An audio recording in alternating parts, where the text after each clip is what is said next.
Welcome to the Killer Innovation Show, the longest continuously produced podcast in history.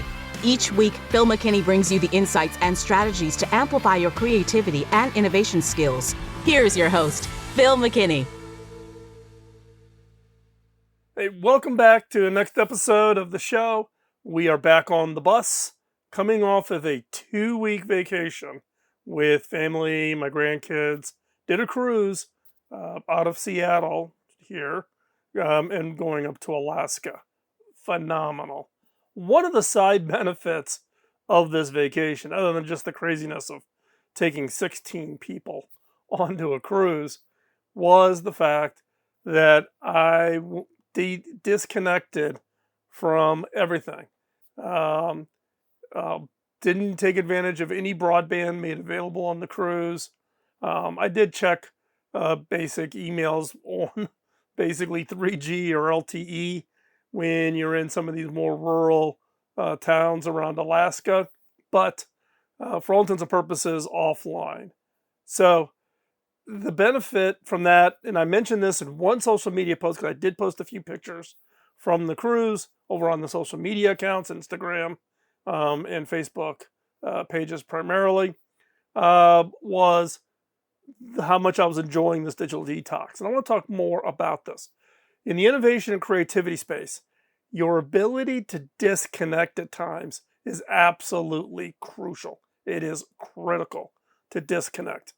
Now, in this case, one of the policies I put in place where I'm the CEO at CableLabs is that if you are on PTO, you're on holiday, you're on vacation, paid time off, you are truly disconnected. In that case, if you're a leader, a manager, director, VP, SVP, whatever, one of your tasks before you leave is to appoint a proxy. That person sits in the seat. They have all of your responsibilities and they have all of your authority, your signature authority, etc. And the rule is any decision made by your proxy while you are gone, you cannot counteract when you come back. This is a great exercise for training next leaders, but also it tries to avoid the problem of just piles of stuff for you to come back and deal with when you're coming off of holiday. Now, in my case, this most recent trip, I put our CTO in as my proxy, and he had full authority. He has full authority to sign contracts, sign agreements, make any personnel decisions, etc. Now, to be quite honest, I'm not officially back until Monday, 2 days from now. So I don't have any insight into what decisions he's made, what happened while I was gone. Totally disconnected. Now, in this case, you do have to have trust in who you're putting into your proxy, but it's also about preparing them, letting them know, on-ramping them so they're ready to take on your scope, your responsibility while you are away. But the key here is it allows you to totally disconnect. You're not mentally thinking about it. You're not sneaking little looks at your email or your Slack or messaging, whatever. You're not doing it. You need to be able to just to fully disconnect in order to really let your mind, your subconscious, just rest. Get that break and just for you to have an opportunity to think. Now, I've taken vacations in the past, but I've also got I'm online and I can access Feedly, which is one of my primary sources for information, news, interesting research going on, ideas, problems, innovations, those types of things. In this trip, I didn't have access to Feedly because I was offline. Now, I have tried other applications like Freedom and others that you can set a timer and disconnect you from your browser, from your internet, etc. You can start it and it shuts down. In my case, it will shut down my laptop, my phone, all of my iPads. I have no digital access for the amount of time that I allocate and tell Freedom to disconnect. Now, I will tell you, this is just me being purely honest. I am not as disciplined on that as I should be. I should be much more disciplined.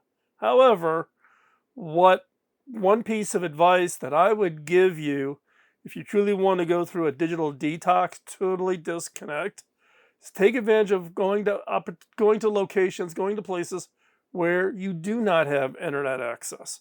If you don't have the discipline and you're just too tempted, and the dopamine rush of doom scrolling, through reels and YouTube videos, etc., is just too attractive, go places where you don't have broadband access. Back when I was part of the industry building the original mobile networks here in the United States, I had in my office a map of the entire US, and it laid out the launching of all of the original mobile networks. And my wife would come into my office, look at the map, and she would pick a vacation location based on it having no mobile phone access, no connectivity. And that's how she picked our vacation locations, was to get me to disconnect. At the time, it was a little frustrating, it was a little funny, etc. And those times, my vacations were typically pretty short, maybe 4 or 5 days wrapped with a weekend in the middle of that, just because I always felt this pressure that I couldn't take time off and that I had to be in the office. And if I wasn't in the office, I'm going to get overlooked for promotion, all the things that drive the workaholic. And I am naturally a workaholic. My father was an extreme workaholic. Um, Unfortunately, some of my kids have picked up my habits of being a workaholic. But as I've aged, as I've taken a step back to really look at productivity, improvement in innovation and creativity output, taking these breaks is absolutely critical. And in fact, when I'm the CEO, as I said, you go on PTO, you disconnect. And in fact, if I hear or catch you accessing Slack, jumping onto a Zoom call, checking your email while you're on PTO, then I will have IT disconnect your account until your first day back. I will force you offline.